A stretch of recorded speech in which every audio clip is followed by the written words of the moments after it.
right, hey, welcome to another episode of Off the Fence. We're gonna talk about like being like where your feet are, like paying attention to the actual place that you are, not letting that restrict you, but kind of paying attention to it. Now, before we do that, dude, and I'll let you introduce yourself here in a minute, but we're gonna do something super important. We're gonna taste some food, and all I want is you getting off the fence and your opinion on it. Katie will do the same.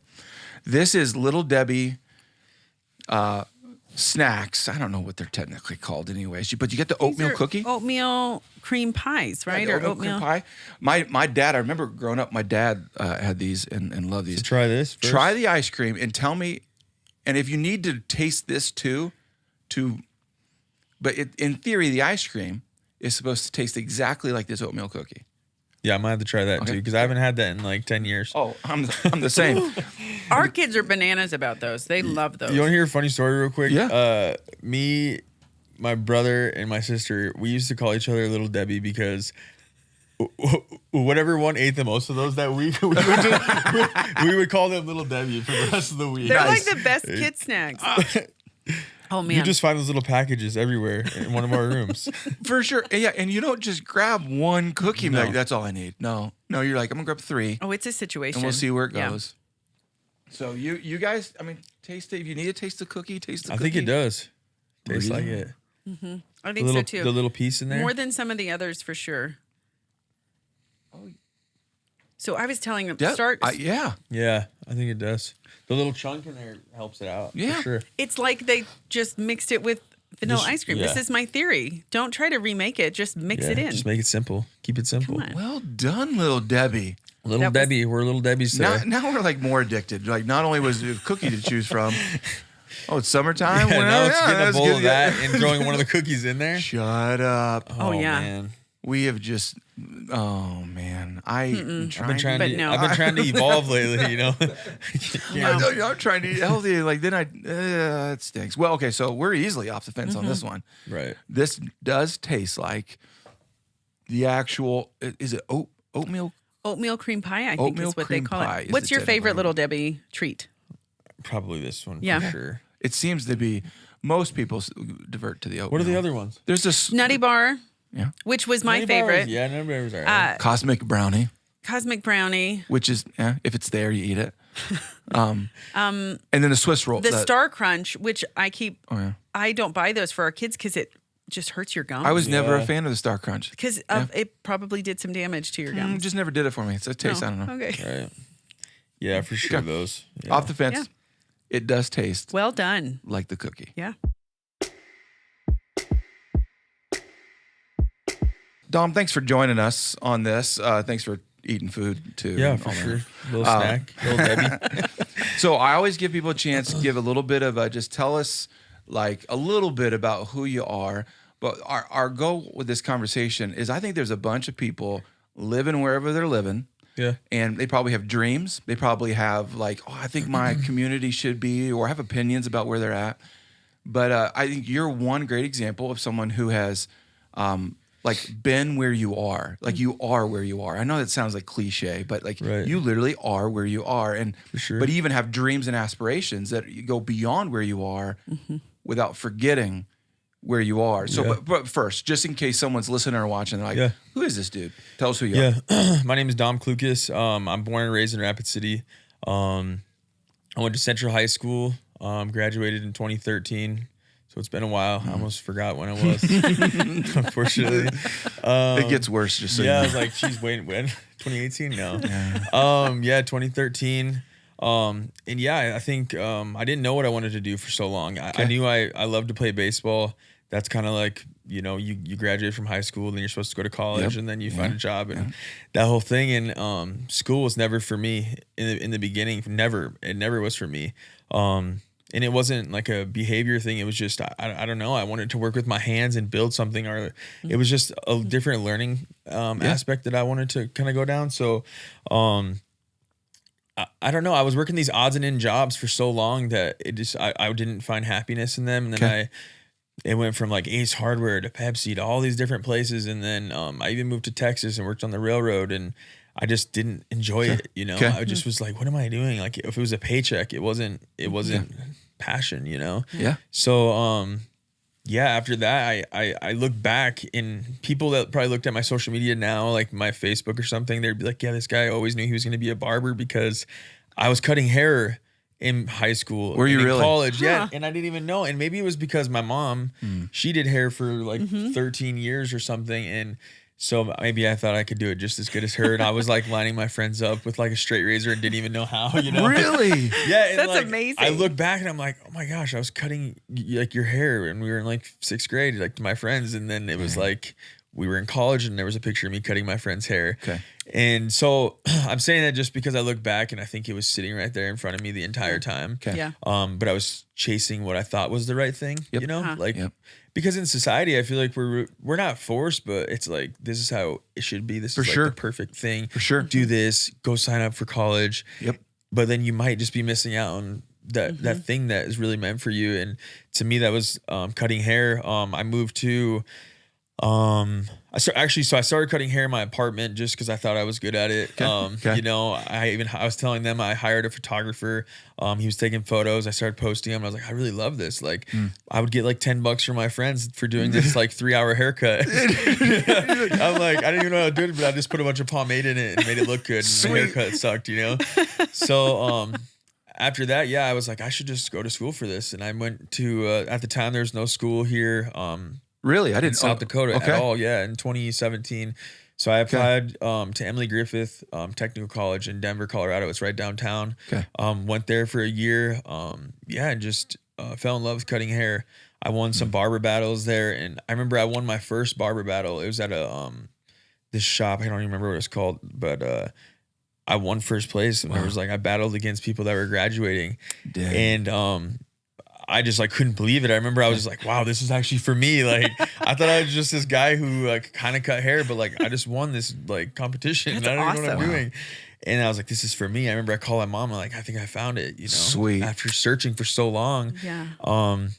Yeah. And then I did a couple more and won them. And then I cut some celebrities. And then I think, yeah, now I'm back here. You know, the mission all along was to come back to Rapid City to start a barbershop. Okay. And that was the goal, and nothing was stopping me. You know, people were like, why are you leaving? You know, you created such a good clientele here, and you're doing good. Like, why would you leave? And to me, like, you know, if you look at movies now and like commercials and like the Super Bowl commercials, barbering is a massive thing now, you know? Okay. Yeah. And because everyone needs a haircut, Yep. right? That's Yep. the one thing Yep. is like Yep. everyone's hair is going to keep growing. Yes. So, I don't know. I think like bringing the culture that you see everywhere else to Rapid was really important to me. Cool. Because it's normal, you know, like Yeah. right when I moved back, I was like in the journal multiple times and all these magazines, and I'm like, it was cool, but I'm like, this is so normal, you know? Yeah. Like in Yeah. Denver, like I was doing this and no one was getting awards for this there, but like it just hasn't been brought to Rapid. Yeah. And like that was so motivating to me, you know? And to bring that here, something that was so normal. So yeah, I mean, I opened up the shop. I was in Solo Studios for 1 year. And I always tell people like I didn't go to business school. I went to barber school. Yeah. So I knew how to cut hair, and in my head I was like, oh, I need to just get a chair, and I'll be good. Yeah. And I'm gonna like cut people's hair, and Right. I'll be a barber. I have my license now, and it was just so much more than that. So I Okay. went to Solo, and I'm so grateful that I did because I really learned the business side of things, Okay. and just like how to even count money back, and like just the simplest things that I didn't think about, how to check someone out, and taxes and everything. So yeah, I would highly recommend that to any like artist that does hair or anything to go into something like that, just because then you learn how to manage yourself. And then exactly a year later, I found a spot that I'm in now right downtown. And yeah, I've been there for almost 2.5 years now. So yeah. And I'd say, and I just as an observer, you know, I mean, I know you, but as an observer, because you're really good at letting people not have to try to figure out what you guys do and what's going on, which I think is good. You don't make people work hard. Like, hey, what's that like, and how quality? Yeah. So observing, you guys, I think, have influenced a culture For sure. of barbering and style and even hospitality a little. Like I would say that's influenced a little bit Yeah, of like for how you sure. treat people. Yeah. It's been awesome. No, I think as far as that goes, I feel like it transpires into a lot of things, you know. I mean, even in a church, it goes into like a restaurant, it goes into anywhere you go in the service industry. It's like how you're treated is most important, you know. And I think that above all else, it's like, you know, if I own anything, you know, any business, it's like I wanted to just be treated good, you know, that we all do. You know, you go anywhere, you're like, yeah, their product is amazing, but they don't treat you right. Yep. You know, that's the worst thing, you know, because you want to tip this person amazing, but they just weren't doing what they were supposed to. You know what I mean? Like, Oh yeah. and it's important because I mean that will make or break a business, in my opinion. And I mean, we all have bad days. It's not like I'm obviously perfect, and there's some days, you know. And that's one thing I try to pride myself on is just being real. You know, Cool. Yeah. because I think it's important, kind of like, you know, what you said on the topic of the conversation is like, maybe this will influence someone to do something they've always wanted. And I think it's more or less like, you know, you can be successful, but also still be a real human being, you know? And I think that's important, you know, like people think like, I mean, you probably get it all the time. It's like, you know, you're a pastor, but you live, I mean, you're wearing Jordans and you're a real human being. I'm a normal person. Yeah. At the end of the day. Well, you know, like we all have our things. So I don't know. I think even like diving into like the new brand and everything I'm creating, it's like, I used to be so ashamed of having anxiety and having my own personal issues that like, I felt like not even using it as like a way to market, but it's just who I am, you know? Yeah. Like it's just who I am. And maybe that's what people would really appreciate about not even the cutting hair aspect, but just my brand as a whole is like, hey, you know, these people struggle with the same things I do, you know, that we struggle with on a daily basis. So like, you know, I don't know. I get messages sometimes, people like, you know, it's cool, you know, that you're doing what you're doing and you have anxiety, or because I've had it and I thought I needed to stay in this hole forever, you know, or stay in this box, you know. It's like, no, dude, use it as your fuel. And I think that's what I try to do every day. You know, I have bad days all the time, but I try to just keep striving, you know, for better. So You've done things and forgive me, man, if it's normal. It just hasn't been normal to me. So, but if I've seen you guys do things like offer haircuts for folks that I think in our community sometimes you're given I think free haircuts to some people who are ostracized or or passed by, overlooked. Yeah, 100%. You know, I think I was just talking to someone downtown. There's a discussion that needs to be had, and I think it's just education at the end of the day. Okay. In my opinion, you know, like like telling the lady, and it's not even her fault, but the lady who's never been around poverty, right? Like, and it's not her fault, but like she opened a business downtown and she's not used to seeing this drunk guy who walks in, who has money, but like, don't turn the guy away. You know what I mean? Because he wants to just, in my opinion, we all have our addictions, our own addictions of something. It could be coffee, it could be whatever.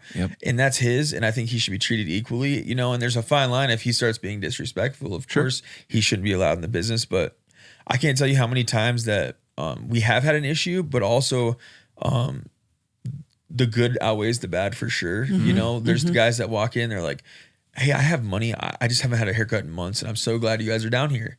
And, you know, like, I'm like, you don't have to pay me, but you can go clean up the alley for me. You know, like, you can, you know, like that way you don't feel like, I don't feel like I'm giving you a handout that you're going to use to go drink or you're going to use to do whatever. It's like you're working for this haircut. You know what I mean? And that's going to make him feel good. It's a win for the day. It's a partnership too, though. And that's what I love about you being somewhere awesome and coming home to help lift everything here too. I think that's so powerful, but it's a partnership. Like you're saying, we're neighbors. This is community. Yeah. So let's do this together. Yeah, for sure. No, and I mean, it was an interesting story there. We did the haircuts for the homeless outside my shop, and I always try to do that more, but it's just tough when you're constantly busy with your actual day. We're trying to find days to do it because I want to do it on a regular basis. And this one individual, we cut his hair, and he looked at me and smiled, and he said, I needed two things. He said, I needed a haircut and I need to get my license, and I have my haircut. You know, and so I just need to get my driver's license. And it's like that's why I became a barber at the end of the day, you know, because I have Will as my stepdad and I have good, awesome, like role models in my life. But as far as like it's important to have a male figure in your life for sure. In my opinion. And as far as like a cool hangout, I didn't have that, you know, when I was a kid. And that's what I want to create. Okay. It's like, hey, those guys, they're into shoes, they're into giving good haircuts, they're into culture, they're into music, they're into treating people good.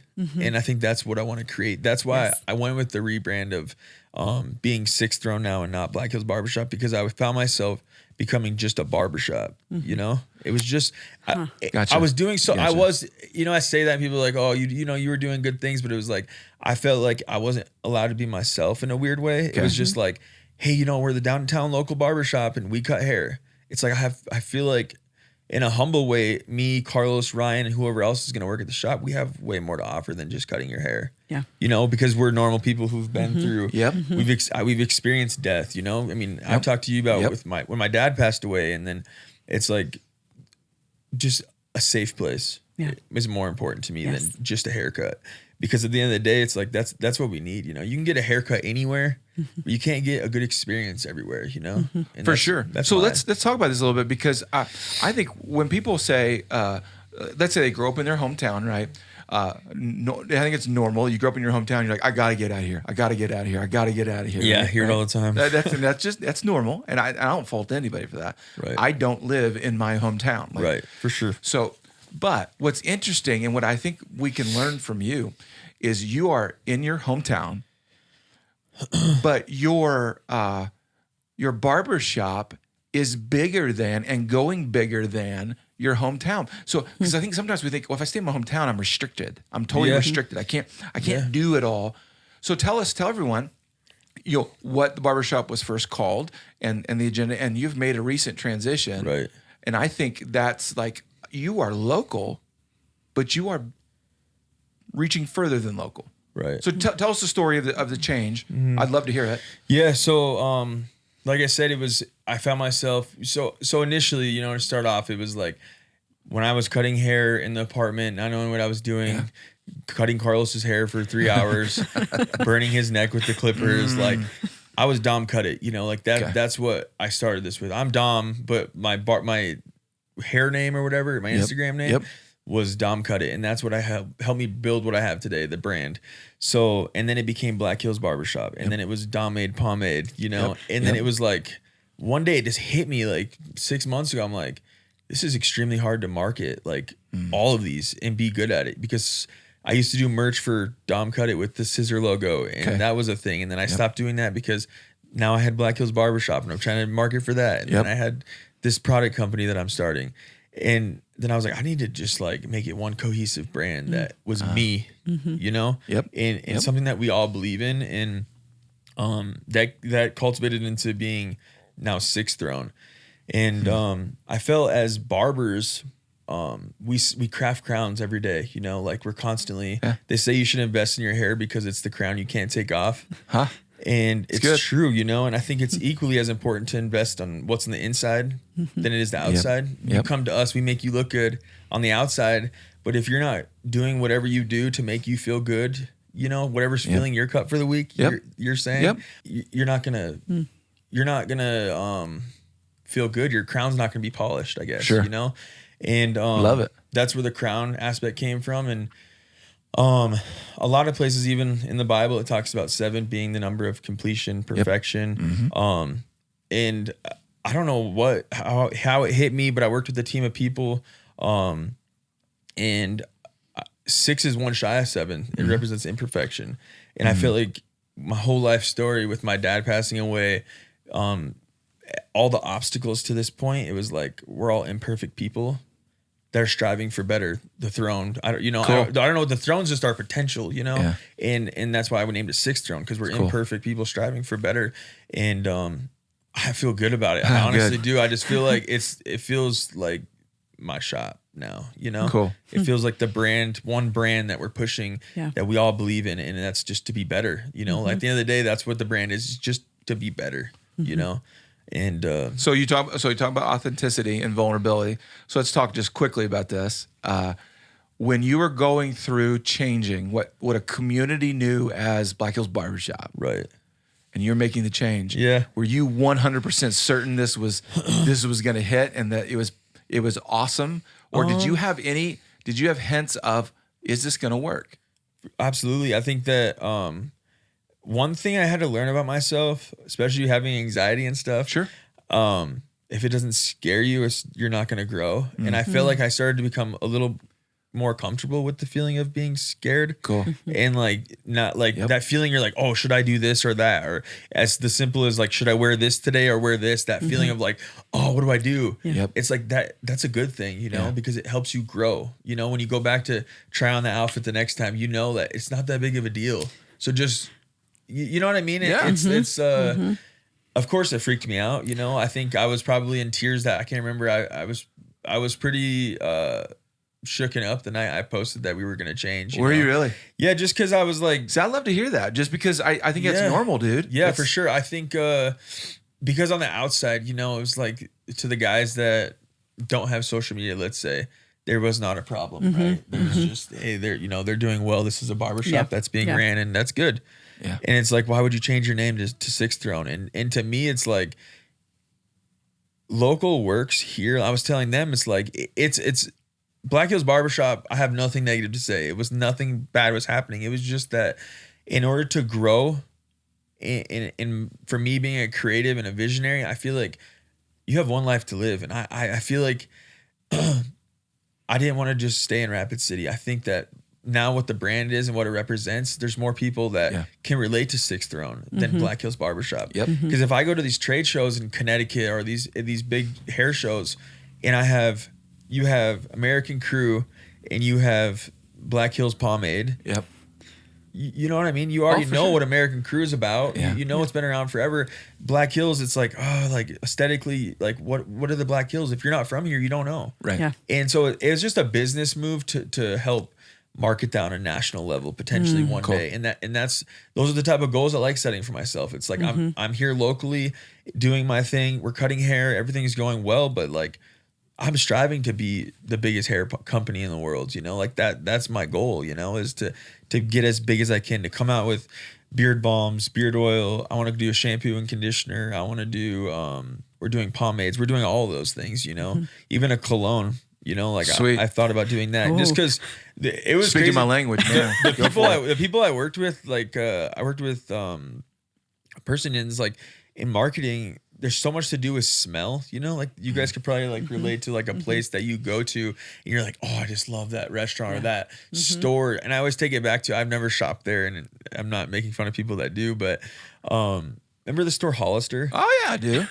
You could smell it from the parking lot. Yes. I believe owned by the same company, Abercrombie and Fitch. Yeah. You know what I'm saying? It's dude, like, I sprayed Abercrombie perfume in David's face once accidentally while we were shopping. You know, I honestly, like, maybe I bought a shirt there or something. I don't know, back in the day. But the one thing I know about that place is that it smells good. Yeah. You know, there's something about smell. That's why I was saying that was just to create the brand. And it's the most important thing to me, because you could be, and that's the thing is, like, it's not even knocking people that get comfortable.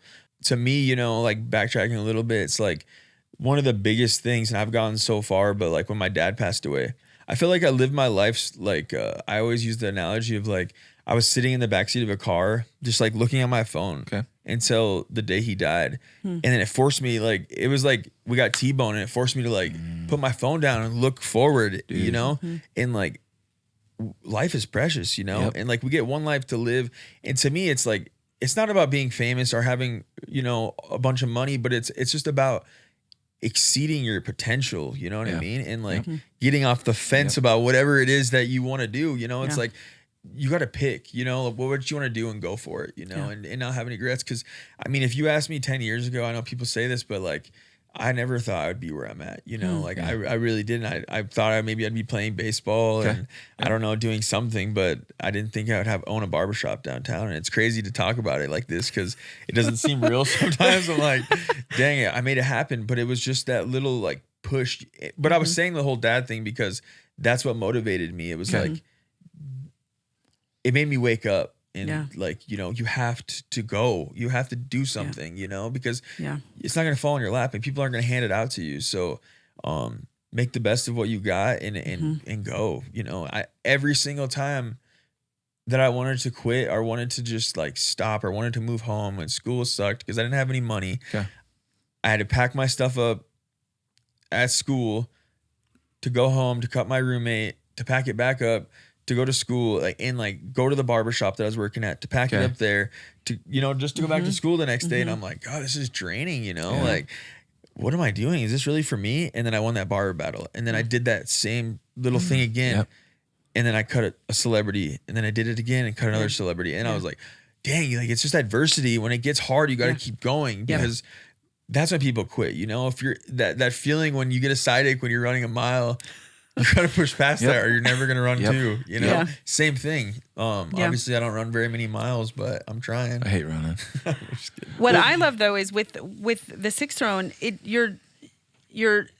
I see it as, because I think you're being so wise in making the most of every opportunity, and you're hitting for the fences. Is that a baseball term? I don't know. Yeah, good job. Swinging for the fences. For sure. I was going to say shooting, but that's basketball. But what I also love though is you're like tying an anchor down for a culture that you want to create, that is not only something that will change this community, but it could change other communities too. And I love that your heart is to have a posture of vulnerability and transparency and connection, and helping people be seen and known, and then go do that. And that's what I love about it, because I think that transcends. You're right. Any kind of things that come that are awesome from it, you're deciding this is who we are and what we want to be. And I think that is huge. Yeah, for sure. And I'm super pumped that it's here.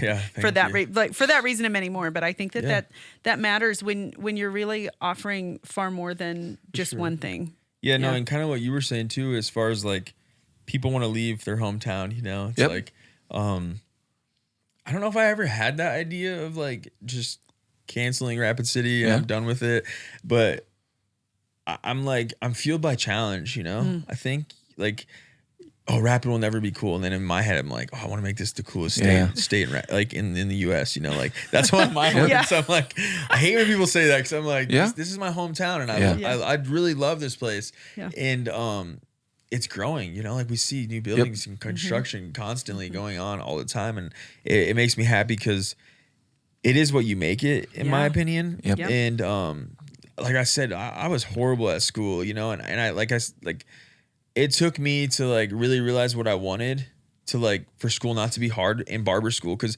like the book work was kind of hard for me in barber school, but I'm like, this is what I want to do. And once you find what you actually want to do and you go pursue it, like it's not hard anymore, because your passion isn't hard. You know what I mean? Like, for sure, it's dude. what you love. Sometimes I'm like, I'm about to get paid for this, this haircut I just gave this guy. Like, I don't even remember doing the haircut. I just had a great conversation and listened to like the new album of some music album. You know what I mean? Like, or watching the basketball game. Like, I get paid for this. You know, like, it's weird sometimes, because I'm like, it's really real. Like, I don't, and I think everyone should feel that and strive for that. You know, because whatever your family, however it was in the past with your family, or whatever generational things were going on, I don't think that has to be you. You know, not saying mine was bad, but it was just, you know, I just wanted more, you know, like just to create a business, because I had the worst grades in high school, and I wanted to prove to myself, most importantly, that I could start a business and do that. And the kid that's watching this or whatever show, it's like, you know, you don't have to be a straight A student to be a successful business owner, or to be a pastor. You know what I mean? Like, you know, you've overcame adversity. For sure, you know what I mean? And I'm sure you have too. So, yeah, I mean, I graduated high school with actually. Here, I'll just say it. I'll say it publicly. My high school GPA was 2.29. Not impressive in any way. That's like barely getting through it. So I went to college on academic probation. Graduated college, no idea how I did it, but I graduated. And then eventually I go to do my master's, my graduate stuff. I go in on academic probation, got straight A's with my master's. Because it's practical too, though. It's practical. It's what you love. It was finally out of this theory, what if. No, it was like, take what we're learning and plug it into what you're doing and figure it out. And I was the same thing. I was like, I want to move it around. I want to figure this out. And I think one great lesson to learn from you is that you see potential, and you don't say, oh, I see potential, I hope someone does something about it. Right. You see potential and say, I can play a role in that. Right. For sure. And I think that's a big deal about being where you're at, doing like what should you be doing with your life? Well, part of it is, where do you see potential? Where everyone sees something, like where like then go that route and don't belittle the things like, well, when I was younger, I used to cut hair. I wonder if that has any connection to what I'm supposed to be doing. Yeah, I had this crazy conversation with this kid, maybe sophomore, junior in high school. And he told me, I said, what do you like to do? We were just having like small talk. And he was like, well, I like to do music. And he kind of like said it quietly. And I was like, that's awesome. You know, I love music. Like, what kind of music do you do? And he was like, well, there's a lot of like, you know, these SoundCloud rappers in Rapid City and they're not very good. So I don't like telling people I do music because I don't want to be put in that category. Okay. And he was like ashamed of like, but then at the end he was like saying he was kind of like ashamed of saying he like was a rapper. Okay. Because, you know, and I'm like, you could be the next Drake. You actually could, you know what I mean? Like, love it. But maybe no one's never told you that, but you can actually go do that. And then he was like, well, actually, like I won like a huge competition on Instagram with Christina Aguilera and all. And I was like, what? There you go, dude. Like, you're like, why are you ashamed? Like, you're on the right track, you know? And that's the thing is like, I just want people to, I'm not trying to like reinvent the wheel or anything. I just want people to chase their dreams, you know, and like do it, you know, because you don't have to follow and be trapped in the box that society tries to put us in. In my opinion, it's like you need to do this because this is where you're at in your life, and then you do this, and then it's like create your own path, you know. For sure, dude. You know, be a trailblazer of whatever you're trying to do. And there was just a need, in my opinion, for a modern barbershop in Rapid City, and I feel like that's what I wanted to create. And set out was more of an experience because, like I said, you can get your hair cut a lot of places, but you're not. You know, it's about the experience. And that's what I really believe that because I go anywhere. And if I didn't have I don't care if it was the coolest flight club in New York, we go there to shop for shoes or something. If we're not treated right, I just don't want to ever go back there. Yeah. And it could be the coolest place ever, but it's the experience and just making people feel like kings and queens, you know? You have, you have and you are contributing to our community, but I think even bigger than that, your story but anyone's story can be a spark for someone else's story. For sure. And that's what I think this is so meaningful for all of us. Like, okay, so just hearing what might seem like, well, I'm just telling what happened. I'm just telling what I'm doing. I hope you know, keep telling your story. Right. Like, and I hope you do. Keep telling it, keep living it, keep going after potential, because that will become the spark for people you have no idea became a spark for. Right. Yeah. So for sure. Yeah, it's crazy. There's this kid that messaged me from Brazil like 2 days ago, and he said he was a fan, and I was like, what? Like, no one ever told me that. I was like, but no, like kind of what you were saying is like, you never know who's watching, you know? And I think I would never think someone in Brazil knew who I was, you know? And it's like, that started from a $20 pair of clippers at TJ Maxx. That's crazy, dude. And I'm not trying to like, you know, like sound cocky by it. It's true, you know, like if you're going to do it, you should go for it, you know, like just full force. And I always tell people, it's like, I have that personality because I try to be a ice fisherman. It's like, I can't just be an ice fisherman. Like, I can't just go once. Like, I went to Shields and bought all the bells and whistles and never did it again. You know, it's like, but I think you should have that drive. And if you're going to do something, like, you should do it. Go for it. Go for it. Like, try to be the best at it. And, but yeah, I mean, just be 1% better every day. That's kind of like what I'm pushing for. Love it. It's awesome. Well, for those who are watching, listening, I hope this has been inspiring. I love hearing people's stories. So, Dom, thanks for taking the time. I know you're a busy dude, so thanks for taking the time. For those of you who have questions, thoughts, concerns, if you just even connect to Sixth Throne, and you can find them on the internet. Not difficult. Yeah. But hit us up if you have questions or thoughts. You can just text us 605-250-1224. But we love you guys very much. Thanks for watching and listening.